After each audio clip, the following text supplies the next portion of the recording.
ცხოველთა ყველა მოყვარულმა იცის, რომ ლაბრადორ რეტრივერი მხიარული, კომუნიკაბელური, ენერგიული და ლოიალური ძაღლის ჯიშია. მაგრამ რა ვიცით კიდევ ლაბრადორზე? ამ ვიდეოში მინდა წარმოგიდგინოთ 7 ფაქტი, რომლებიც შესაძლოა არ იცოდეთ.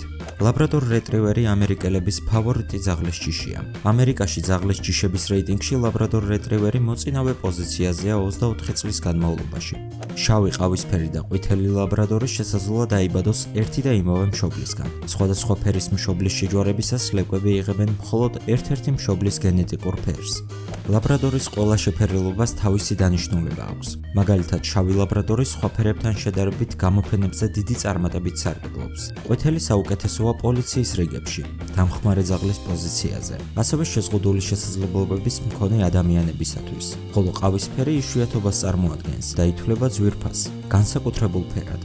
ეს ჯიში გამოყვანილია 1800 წელს მეთევზეების მიერ, რადგანაც მათ ესაჭიროებოდათ ძაღლი, რომელიც დაეხმარებოდა თევზის ჭერასა და შეგროვებაში. ამისთვის აუცილებელი იყო ძლიერი თათის მქონე, კარგად მოცურავე ძაღლი. მეთევზეებმა ამ ჯიშს ზღვის სახელი დაარქვეს.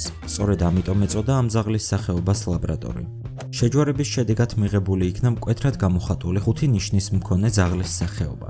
წყალში სწრაფად მოძრავი კუდი, ბრტყელი თათები, რომელიც წყალში თავისუფლად მოძრაობს, ცხიმიანი ბეწვი, რომელიც წყალში ადვილად არ სველდება. მას შეეძლო პირით მსუბუქად, დაუზიანებლად ნადავლის დარება. ამ ფაქტებს მივყავართ იქით, რომ ამ ჯიშის 70% ამერიკაში გამოიყენება გიდ ძაღლებად. ლაბრადორის აყვანამდე გაითვალისწინეთ შემდეგი.